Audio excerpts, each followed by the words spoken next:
Hai semua, kembali lagi ke dalam channel yang baru serta berkembang ini. Bagaimana kabar kalian sekarang? Semoga selalu dalam keadaan baik ya. Kali ini saya akan menjelaskan bagaimana cara kita dapat mengembangkan diri kita untuk menjadi pribadi yang lebih kreatif dari salah satu karya Samuel Henry yang saya kutip dengan judul Cara Praktis Menjadi Kreatif dalam 14 Hari. Menurut saya, buku ini memberikan kita salah satu sudut pandang tentang bagaimana kita mampu mempelajari diri kita sendiri. Konten ini diharapkan menjadi media pembelajaran mandiri melalui review sebuah buku ini.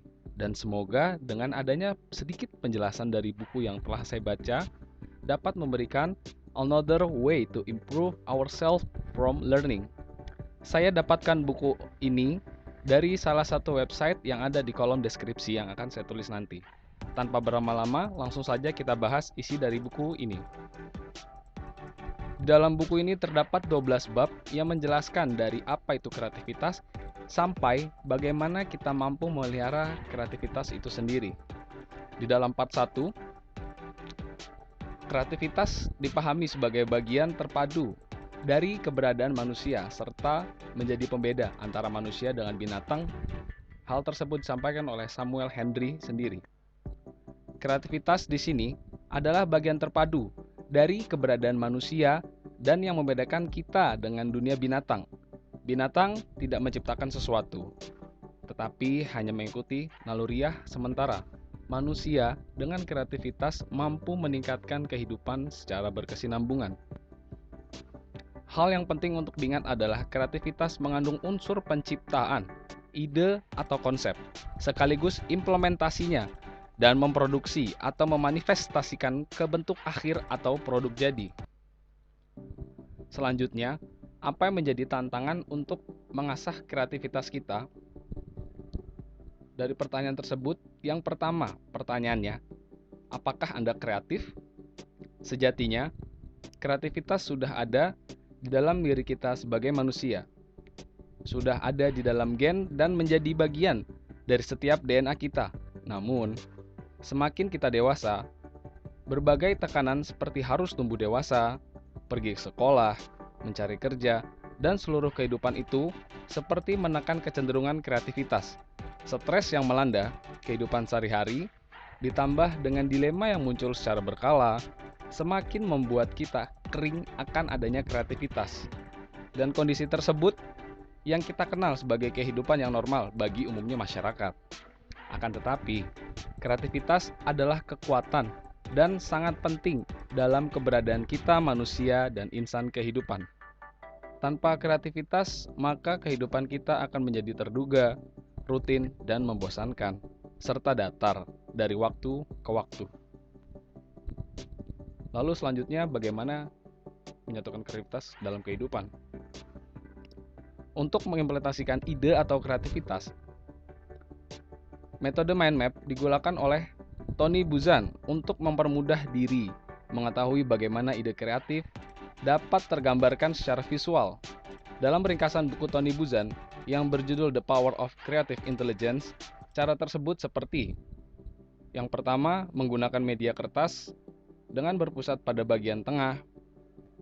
Lalu yang kedua, pilih sebuah gambar yang menjadi titik sentral dari fokus pikiran Anda. Lalu yang ketiga, gunakan warna yang berbeda dalam menggunakan proses ini. Tarik garis melengkung keluar dari gambar sentral yang sebelumnya. Yang kelima, buat gambar atau icon untuk tiap cabangnya. Selanjutnya, gunakan satu kata untuk tiap cabang atau ide. Yang ketujuh, lalu gunakan gambar dalam semua proses tersebut. Kemudian selanjutnya, bagaimana cara kita menumbuhkan kreativitas di tempat kerja? Salah satu contohnya sebagai seorang manajer dan karyawan yang harus sama-sama membangun sebuah sikap untuk bertoleransi terhadap perubahan akibat kreativitas yang ditawarkan. Hubungan yang sehat tersebut juga menyangkut hubungan yang terjaga untuk rasa aman dari si pemberi ide atau inovasi. Suasana saling menghargai perlu diciptakan dan dijaga secara konsisten agar jangan ada kekhawatiran bahwa ide yang diberikan akan dikritik ditertawakan, atau diejek oleh pihak lain. Bila rasa menghargai dan percaya muncul di antara sesama karyawan dan pimpinan, maka hal ini akan dapat mendorong inspirasi dan menepis perasaan negatif atau kekhawatiran akan kritik negatif. Ciri lain dari timbulnya kondisi sehat ini adalah bentuk dorongan, motivasi, pelatihan, atau ada peluang untuk kreatif yang diberikan oleh para pimpinannya. Dengan menciptakan kondisi demikian, maka kebutuhan kreativitas akan timbul tidak hanya pada level pribadi karyawan saja, tapi meningkat sampai level organisasi perusahaan.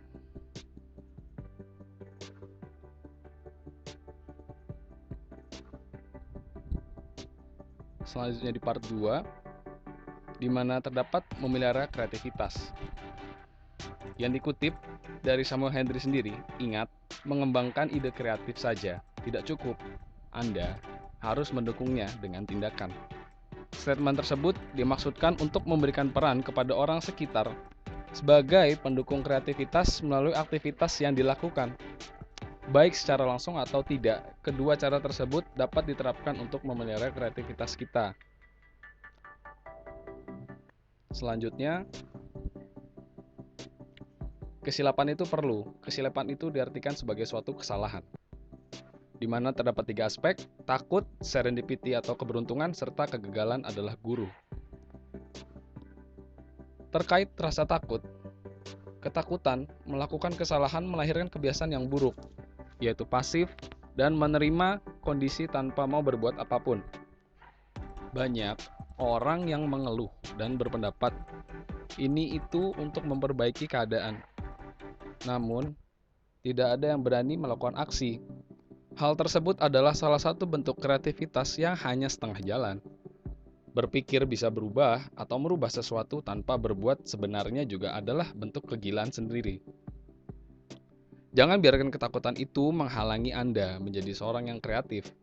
Anda tidak akan belajar banyak dari kemenangan dibanding dari kekalahan yang Anda alami. Kesilapan atau kesalahan yang Anda lakukan akan mengajarkan Anda lebih mendalam daripada rasa bangga akan keberhasilan. Selanjutnya, serendipity. Salah satu kebaikan dari kesuksesan yang tertunda adalah kita sering menemukan keajaiban dari serendipity. Serendipity adalah kemampuan untuk mendapatkan penemuan yang tidak terduga, mengejutkan, dan menguntungkan. Bisa dikatakan, kejadian tidak terduga dari nasib baik. Kesilapan yang Anda lakukan secara tidak sengaja malah mengarahkan Anda kepada jawaban yang terbaik dari masalah yang sedang Anda hadapi. Lalu yang terakhir, kegagalan merupakan guru. Perlu dipahami bahwa kegagalan bukanlah suatu momok yang menakutkan atau menjatuhkan diri. Sejatinya, kita harus menyikapi kegagalan sebagai jalan lain menuju keberhasilan. Pembentukan mental sedari kecil sangatlah penting, karena emosi kita terbentuk sejak masa itu. Peran serta orang terdekat menentukan bagaimana kita mampu memanage kedua hal tersebut. Dalam part selanjutnya, musuh dari kreativitas terdiri dari tidak tenang dan gugup, kemudian suka menunda. Yang dimaksudkan tidak tenang di sini seperti halnya sulit untuk fokus akan ide yang hebat. Jika Anda merasa gugup dan tidak tenang, walaupun pada kenyataannya gugup itu tidak cocok dengan tempat berpikir kreatif Anda. Terkadang, Anda bisa menggunakannya sebagai keperluan tertentu di saat yang tepat. Oscar Wilde mengatakan, ketidaktenangan itu tidak tertahankan. Saya berharap akan berakhir selamanya. Dan saya yakin semua hal tersebut pasti kita alami ya. Anda sebagai manusia yang bisa menggunakan ketidaktenangan yang Anda alami untuk mendorong maju dan melangkah terus. Kemudian selanjutnya suka menunda. Orang yang menunda sering beralasan tidak suka ditekan atau dipaksa. Padahal sebenarnya tidak selalu ada tekanan untuk mereka. Yang menjadi bagian tersulitnya adalah kadang tekanan diperlukan agar Anda merasa tertantang untuk menyelesaikan suatu masalah. Tapi yang terjadi pada orang yang suka menunda, kita ketahui mereka memberikan alasan untuk menunda. Alasan demi alasan diberikan agar hal tadi tidak dikerjakan oleh dirinya. Hal tersebut saya kutip dari seorang anonim, di mana anonim tersebut mengatakan tidak ada yang disebut dengan kegagalan, kecuali tidak lagi mencoba. Tidak ada yang disebut kekalahan, kecuali kelemahan diri Anda untuk melintasinya.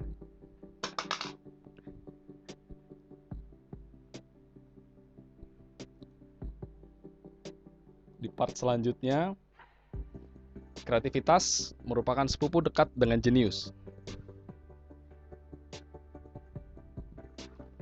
Orang jenius cenderung sangat produktif. Sebagai contoh, dalam kasus ini seperti Thomas Alva Edison seperti yang kita ketahui, yang telah memegang lebih dari 10.000 hak paten. Dalam bukunya, Cracking Creativity, Michael Michalko juga menandaskan bahwa seorang jenius juga mengeluarkan ide dalam jumlah yang besar karena mereka berpikir dengan lancar. Otak kita bisa dilatih dan berkembang, tinggal mengetahui caranya. Maka Anda menuju sasaran yang Anda inginkan. Buka hambatan mental yang selama ini tertanam secara sengaja maupun tidak sengaja di pikiran Anda. Fungsi latihan demi latihan yang sudah Anda lakukan secara tidak langsung membuang semua blok tadi yang membuktikan kepada Anda bahwa Anda bisa. Blok yang dimaksud di sini seperti suka menunda, dipandangnya seperti orang yang gagal. Lalu kita ketahui apakah kita mengalami kendala atau kesulitan. Pada intinya jangan menyerah, cari waktu lain, dan coba lagi. Seperti yang kita katakan, terlalu banyak orang menyerah pada percobaan yang pertama. Maka, buanglah jauh-jauh sikap tersebut.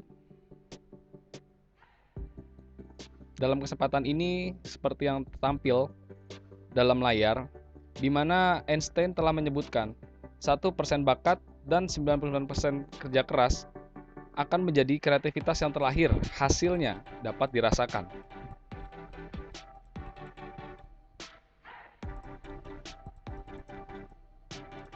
Dalam part selanjutnya, yaitu brain atau pusat kendali kita, tubuh kita, dan sebagai central processing unit kita sebagai manusia, di mana otak kanan dan otak kiri memiliki fungsinya masing-masing. Sisi otak kanan mengendalikan seperti intuisi, spontanitas, emosional, visual, artistik, permainan, nonverbal, dari gaya diri kita. Lalu, sisi otak kiri mengendalikan logika, analisa, urutan, rasional, linier, verba, serta target sasaran ilmiah. Pada part selanjutnya, kreativitas dan perubahan. Bagaimana Anda menggunakan kreativitas untuk menerima suatu perubahan, khususnya perubahan drastis yang terjadi? Ada beberapa hal yang bisa kita gunakan sebagai panduan dan pemikiran dasar untuk direnungkan dan dicari pemecahan kreatifnya.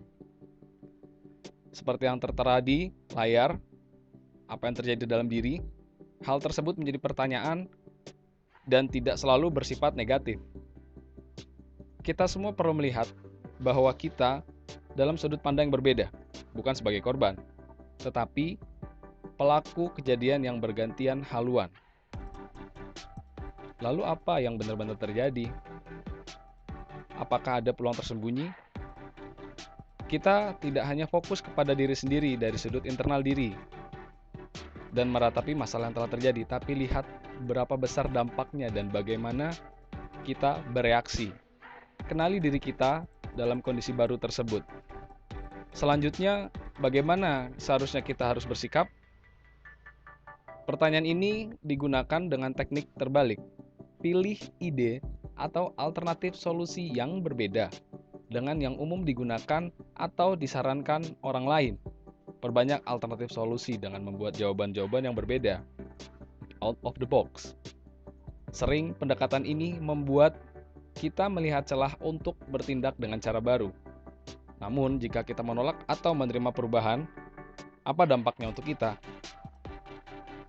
Setelah hal tersebut, pertanyaan terakhir dari kedua rangkaian tadi ditutup dengan apa yang dapat kita pelajari dari masalah yang telah terjadi. Kita jangan terjebak ke dalam perangkap masalah. Banyak kejadian di dalam hidup memiliki tujuan dan maksud tertentu yang sering kita melihatnya ketika sudah melewati masa tersebut atau dapat dikatakan menyesal. Jadi, dengan merentangkan pikiran ke masa depan di mana kita menghayalkan masa itu terlewati, kita dapat inspirasi tentang apa sebenarnya yang sedang kita alami dan pelajari, serta apa yang dapat kita peroleh nantinya. Metode ini membuat kita lebih tenang dan siap dengan adanya perubahan drastis sekalipun. Part selanjutnya, generasi muda dan kreativitas. Seperti yang bisa kita lihat, di sini saya mengilustrasikannya dengan adanya revolusi industri dari 1.0 hingga 4.0. Seperti yang kita ketahui, secara singkat, revolusi industri 1.0 merupakan yang sering dibicarakan seperti mulai dengan proses ditemukannya lalu digunakan mesin uap untuk memproses produksi barang.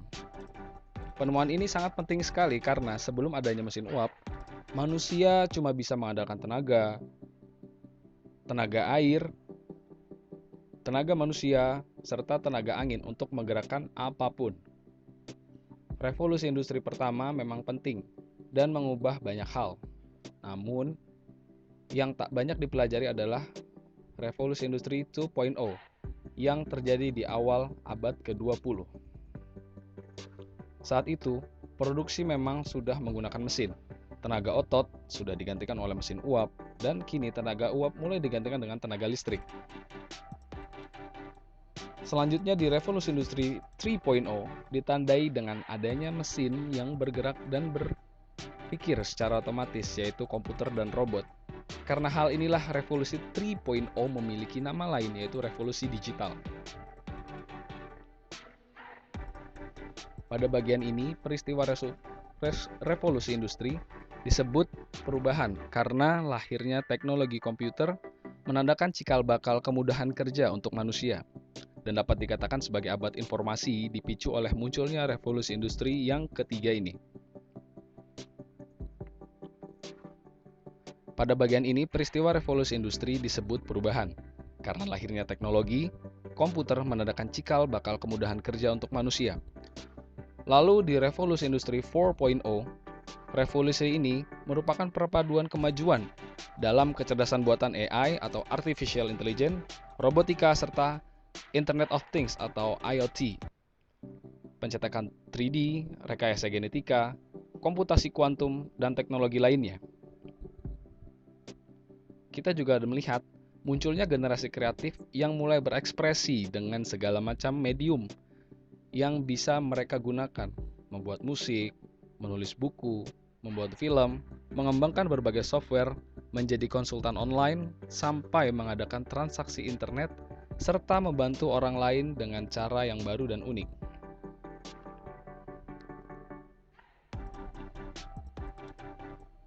Selanjutnya, Zen dan seni memelihara kreativitas.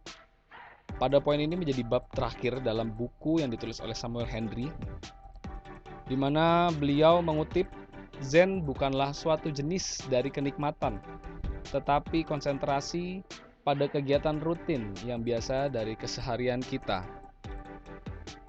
Untuk mencapai tingkat ketenangan Zen, semua harus pada posisi yang berimbang, harmoni, atau keseimbangan adalah kuncinya.